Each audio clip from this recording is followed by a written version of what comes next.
안녕하세요. 간밤의 극심한 공포로 인해 손절하셨던 분들은 새벽의 반등과 오늘의 상승분으로 인해 큰 손실을 보아야 하는 하루였습니다. 구독자분들은 제가 공포가 심한 시점에서 커뮤니티에 남긴 글을 보시며 마음을 다잡고 손절하지 않으셨으리라 믿어 의심치 않습니다. 이처럼 시장은 더 크게 하락할 것 같으면서도 공포의 최저점에서 갑자기 반등해버려 공포에 사로잡혀 손절해버린 사람들이 다시 매수할 기회를 주지 않기 때문에 우리는 마켓 타이밍을 맞추려는 것보다 우상향하는 차산에 대한 믿음을 전제로 상승의 초입에서는 보유하고 추가 매수하는 전략 유효함을 다시 한번 깨달을 수 있는 하루였습니다.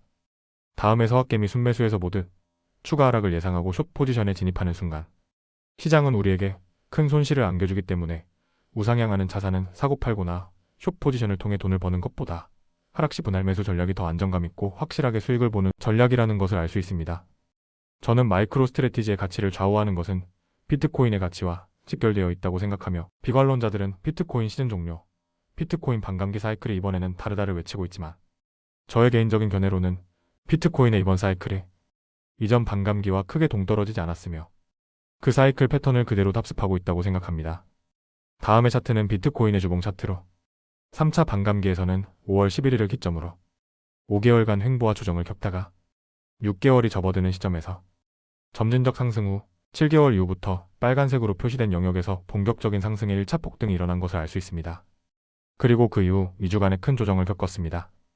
다시 현재로 돌아와서 4차 반감기에서는 4월 20일이 반감기 일자기 때문에 반감기 이후로 정확히 6개월까지는 횡보 및 조정을 보여주고 있다가 반감기 이후 6개월에서 큰 폭의 상승세로 6만에서 10만까지 본격적인 상승의 1차 폭등이 이루어졌으며 7개월 차인 11월 20일 이후에 횡보와 조정을 거쳐 현재 반감기 이후 9개월 차에 녹색별로 표시된 구간에 다다랐습니다.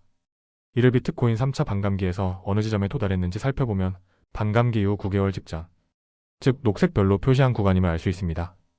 정확한 상승의 일자까지는 아니더라도 비트코인 상승과 조정의 흐름을 3차 반감기와 유사하게 따라가고 있으며 3차 반감기의 패턴을 그대로 따라갈 경우 2차 폭등의 시기가 임박했음을 알 수 있습니다. 다만 3차 반감기와 비교하여 좀 더 횡보와 조정의 기간은 길었지만 결과적으로 주기의 큰 흐름은 유사하게 가고 있으며 이는 3차 반감기의 800% 상승률을 고려할 때 서막을 알리는 1차 10만 돌파 이후 이제 2차와 3차 상승이 아직도 사이클의 흐름과 같이 흘러갈 것임을 예측해 볼 수 있습니다. 2차 반감기와 비교해 보더라도 2016년 7월 9일 2차 반감기 이후 6개월 후에 1차 상승이 왔음을 알 수 있고 한 달 동안의 랠리 이후 7개월 이후인 2월 말부터 조정을 겪고 있으며 반감기 이후 현재 지점을 녹색별로 표시하면 다음 그림과 같습니다. 그리고 이제 3주간의 30% 이상 큰 조정을 겪은 후 2차 반감기에서 비트코인은 엄청난 2차 상승을 하게 됩니다. 하지만 이러한 2차 상승도 3차 반감기와 마찬가지로 다가올 3차 대폭등의 과정일 뿐입니다. 2017년과 비교해본 현재 비트코인 차트도 단지 앞서거니 뒤서거니 할 뿐 전체적인 흐름을 그대로 답습하는 모습을 보이고 있음을 알 수 있습니다. 어떻습니까? 여러분, 일별로 봐서는 시즌이 끝난 것인지 그리고 과연 이전 반감기의 패턴과 같이 이번에는 다르다가 아니라 이번에도 역시 같은 흐름으로 가고 있다는 것이 느껴지십니까? 미시적으로 일별 차트를 보는 것이 아니라 좀 더 큰 관점에서 사이클을 본다면 저는 아직 비트코인의 본격적 상승 구간이 도래하지 않았다는 점을 이야기하고 싶습니다. 펀드 스트랩 역시 비트코인에 대해 긍정적인 입장을 유지하는 이유 중 첫 번째 근거는 비트코인의 가격이 이전 반감기 사이클과 밀접하게 움직이고 있기 때문이라며 새로운 공급이 감소하고 있으며 공급 감소로 인해 가격 상승의 지점이 2024년과 2025년에 나타나기 시작할 것이고 이것이 톱니가 비트코인이 10만을 넘어설 것이라고 분석한 이유이며 결국 비트코인은 10만을 넘어섰습니다. 그리고 2025년 톱니는 비트코인이 반감기 패턴을 그대로 답습할 경우 25만까지 상승할 것이라고 분석합니다.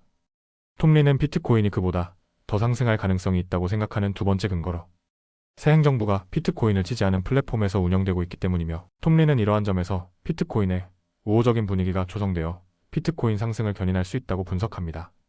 미국은 비트코인을 합법화할 뿐만 아니라 이를 전략적 준비 자산으로 만들 것이라 생각하며 비트코인의 가능한 가격 시나리오가 어떻게 될지 생각해보면 미국 정부가 의도한 대로 궁극적으로 100만 개의 비트코인을 확보하게 되면 아마도 비트코인의 가격은 엄청나게 상승할 것이라 분석합니다.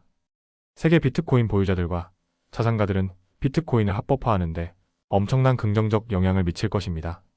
그리고 톱니는 마이크로 스트래티지가 이러한 비트코인 상승에 있어 큰 수혜를 볼 수 있다고 분석하였습니다.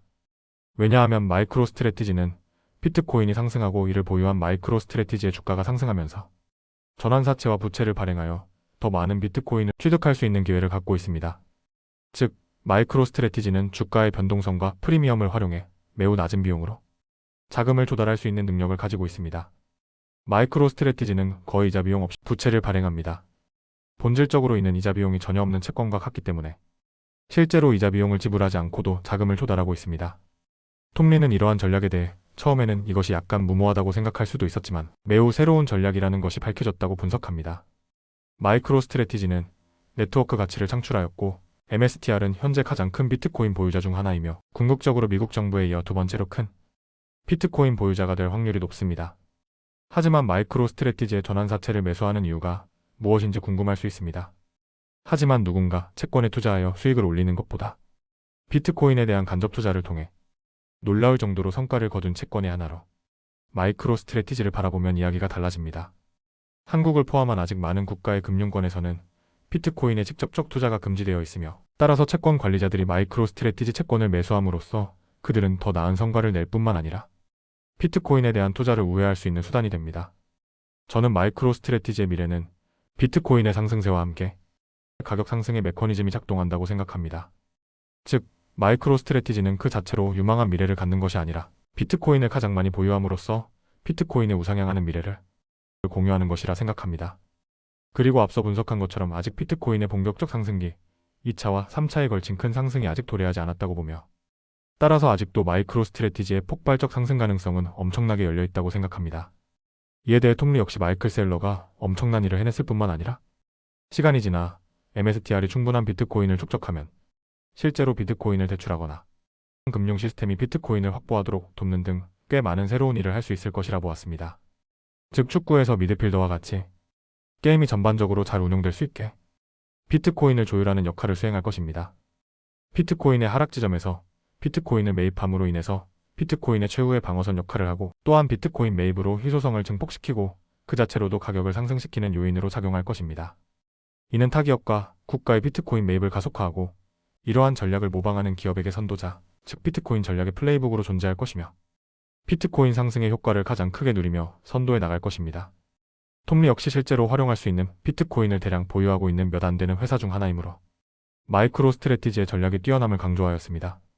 톰리 역시 마이크로 스트래티지의 전략에 많은 이점이 있다고 보고 있으며 비트코인이 오르는 한 마이크로 스트래티지는 가장 큰 수혜를 받을 것이라 전망하고 있습니다. 굳이 직관적으로 비트코인의 과거 역사와 마이크로 스트래티지의 과거 역사를 보지 않더라도 합리적인 사고에서 비트코인의 상승 논리는 명확하며 이를 가장 많이 보유한 마이크로 스트래티지의 선도자의 이득 역시 명확합니다. 다음 시리즈에서는 비트코인이 화폐 역사에서 갖는 우월성과 특수성을 살펴보고 비트코인의 향후 상승 금액에 따른 마이크로 스트래티지의 정당 가치에 대해 논해보도록 하겠습니다. 한 주 동안 더 나은 미래를 위해서 각자의 분야에서 노력하신 구독자분들 모두 고생 많으셨습니다. 영상 봐주셔서 진심으로 감사합니다.